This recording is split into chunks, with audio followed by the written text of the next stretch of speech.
یہ زندگی عطا فرما رکھی. یہ ہماری زندگی بہت قیمتی ہے، ایک ایک سانس اس کا قیمتی ہے. اس کے لیے ہم کو اللہ سے تعلق جوڑنا چاہیے کہ ہمارا کوئی سانس اللہ کے ذکر کے بغیر نہ گزرے. انسان کو جنت میں جانے کے بعد اگر کسی چیز پر افسوس ہوگا تو اس پر افسوس ہوگا کہ جو سانس بغیر اللہ کا ذکر کیے گزر گیا ہوگا. اسی لیے بزرگوں کے یہاں ایک تو ہے ذکر لسانی، زبان سے ذکر کرنا. وَلَا يَزَالُ لِسَانُكَ رَطْبًا بِذِكْرِ اللَّهِ. حضور صلی اللہ علیہ وآلہ وسلم نے فرمایا تمہاری زبان ہر وقت اللہ کے ذکر سے تر و تازہ رہے. زبان سے ذکر کر، زبان سے آدمی اللہ کو یاد کرے. اس لیے یہ زبان دی گئی، اس لیے نہیں دی گئی کہ اب زبان سے گالی بکیں، غیبت کریں، جھوٹ بولیں، بہتان لگائیں، چغل خوری کریں. اس لیے نہیں دی گئی. اس لیے دی گئی ہے کہ ہم اللہ کو یاد کریں. اللہ کا ذکر کرنے کے لیے زبان دی گئی. تو یہ ذکر لسانی ہے، اللہ کا ذکر کرنا.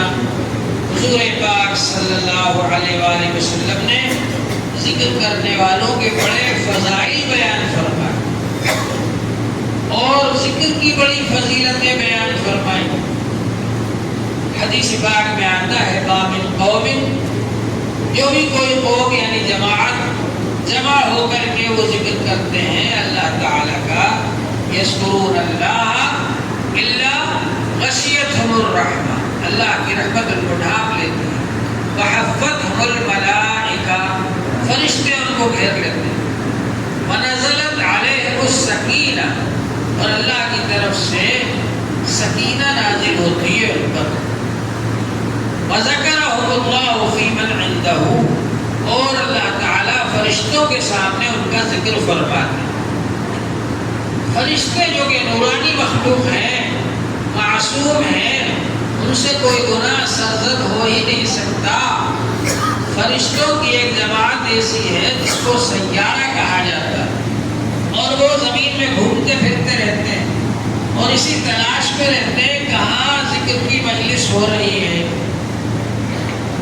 جب ان کو ذکر کی مجلس کہیں نظر آ جاتی ہے تو اور فرشتوں کو بھی بلا لیتے ہیں اور وہاں پر جمع ہو جاتے ہیں وہ. اور پھر جب ذکر کی مجلس ختم ہونے کے بعد اللہ جل شانہ کے دربار میں جاتے ہیں وہ فرشتے، تو اللہ جل شانہ پوچھتے ہیں کہاں سے آ رہے ہو، تو وہ کہتے ہیں ہم فلاں جگہ سے آ رہے ہیں، وہاں آپ کے بندے بیٹھ کر کے ذکر کر رہے تھے، لا الہ الا اللہ پڑھ رہے تھے، سبحان اللہ پڑھ رہے تھے، الحمدللہ پڑھ رہے تھے، اللہ اکبر پڑھ رہے تھے، جنت مانگ رہے تھے اور جہنم سے پناہ مانگ رہے تھے. اللہ جل شانہ فرماتے ہیں میں نے ان سب بندوں کی مغفرت کر دی. تو وہ فرشتے کہتے ہیں کہ اللہ تعالیٰ ان میں کوئی ایسے بھی تھے جو کہ ویسے ہی گزر رہے تھے، وہاں سے گزرتے گزرتے بیٹھ گئے، خاص اس مقصد سے ذکر کی مجلس میں نہیں آئے. تو اللہ جل شانہ فرماتے ہیں ہؤلاء قوم لا یشقی جلیسہم، یہ ایسے لوگ ہیں کہ ان کے پاس بیٹھنے والا بھی محروم نہیں رہتا. اس کی بھی مغفرت ہے. اللہ جل شانہ ان سب بندوں کی مغفرت فرما دیتے ہیں جو لوگ کہ اللہ کا ذکر کرتے ہیں، ذکر کی مجلس میں جو جمع ہوتے ہیں. اور فرمایا فرشتوں سے اللہ تعالیٰ پوچھتے ہیں کس چیز کو مانگ رہے تھے، تو وہ کہتے ہیں جنت کو مانگ رہے تھے. تو اللہ تعالیٰ فرماتے ہیں انہوں نے دیکھی ہے جنت؟ کہا نہیں دیکھی. دیکھ لیتے کہ اور زیادہ مانگ. کہا کہ تم گواہ رہو، میں نے ان کو جنت بھی دیکھی. کس چیز سے پناہ مانگ رہے تھے؟ کہ جہنم سے. دیکھیے؟ کہا نہیں دیکھی. دیکھ لیتے تو کہا اور زیادہ پناہ مانگتے. کہا کہ تم گواہ رہو میں نے ان کو جہنم سے پناہ دے دی. تو ذکر کی مجلس سے فائدہ ہوتا ہے. کہ اللہ تبارک و تعالی مغفرت فرما دیتے ہیں اور جنتیوں میں لکھ دیتے ہیں ذکر کرنے والوں کو، اور جہنم سے پناہ عطا فرما دیتے ہیں۔ اور دنیا کے اعتبار سے بھی بہت سارے فائدے ہیں ذکر کے۔ بہرحال یہ ذکر کی مجلس بہت قیمتی مجلس ہے، اس میں ہم کو حاضر ہوتے رہنا چاہیے۔ اور یہ ایسا ہے جیسے کہ چارج کیا جاتا ہے، موبائل کو لگایا جاتا ہے تھوڑی دیر کے لیے تاکہ اس میں پاور آ جائے۔ اسی طرح سے جو اصل پاور ہاؤس ہے وہاں سے جو پاور آتا ہے وہ ذکر کے ذریعے سے آتا ہے، کیونکہ یہ جو بیعت کا سلسلہ ہوتا ہے اس کے ذریعے آدمی کا تعلق سلسلہ بسلسلہ پہنچ جاتا ہے حضور پاک صلی اللہ علیہ وآلہ وسلم تک، اور حضور صلی اللہ علیہ وآلہ وسلم کے ذریعے سے اللہ جل شانہ تک، تو اس کے ذریعے سے پھر اس کے دل میں اللہ کا نور آتا ہے۔ جتنا زیادہ ہو سکے ذکر کرنا چاہیے، لیکن یہ کہ سیکھ کر کے ذکر کریں اور جس طریقے سے بتایا جائے اسی طریقے سے ذکر کریں، اور باقاعدہ اس کا سبق لیا جائے۔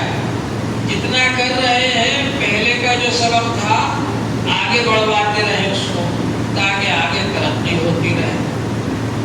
تو یہ الفاظ کہہ لیجئے، پھر میں ذکر کا طریقہ بتاتا ہوں۔ لا الہ الا اللہ محمد رسول اللہ، نہیں کوئی معبود سوائے اللہ کے، محمد صلی اللہ علیہ وسلم اللہ کے رسول ہیں۔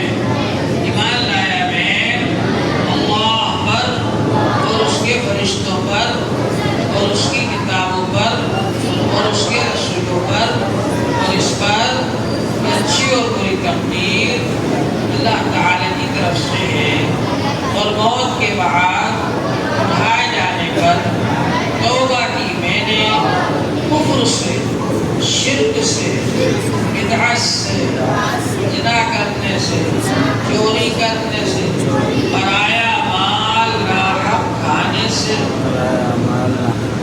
غیبت کرنے سے، بہتان لگانے سے، جھوٹ بولنے سے، اور ہر گناہ سے عہد کیا ہم نے کوئی گناہ نہیں کریں گے، اور اگر ہو جائے گا تو توبہ کریں گے۔ اے اللہ ہماری توبہ کو قبول فرما۔ بیعت کی میں نے حضرت مفتی محمود صاحب گنگوہی رحمت اللہ علیہ کے ہاتھ پر عبدالرحیم کے ذریعے اب 2 تسبیح لا الہ الا اللہ کی پڑھتا ہے۔ لا جب کہیں تو یہ خیال کریں کہ غیر اللہ کی محبت کو دل میں سے نکال رہے ہیں، ادھر پیچھے پھینک رہے ہیں، اور الا اللہ جب کہیں تو یہ خیال کریں کہ اللہ کی محبت کو دل میں بھر رہے ہیں۔ لا الہ الا اللہ، لا الہ الا اللہ 2 تسبیح پڑھنا ہے۔ ہر 10 بار کے بعد محمد رسول اللہ بھی کہہ، اور 5 تسبیح اللہ اللہ اللہ، یہ 5 تسبیح پڑھنا ہے۔ اس سے پہلے 3 بار درود شریف پڑھیں اور 7 بار قل هو اللہ شریف پڑھیں، پھر 3 بار درود شریف پڑھیں، اور اس کا اجر و ثواب سب بزرگوں کو، خاص طور سے حضرت مفتی محمود صاحب رحمۃ اللہ علیہ اور ان کے سلسلے کے اولیاء کرام کو پہنچا دیں، اور یہ دعا کریں اللہ تعالیٰ سے کہ اللہ تعالیٰ ان کے فیوز و برکات سے ہمیں فیض پہنچائے، فائدہ پہنچائے۔ پھر اس کے بعد یہ ذکر شروع کریں جو میں نے 7 تسبیح بتائی، اور اپنے گھر پر بھی ایک وقت مقرر کر لیں، اس گھر پر رہتے ہوئے بھی صبح یا شام کو کسی بھی وقت یہ 7 تسبیح پڑھ لیا۔ اللہ تعالیٰ ہم سب کو عمل میں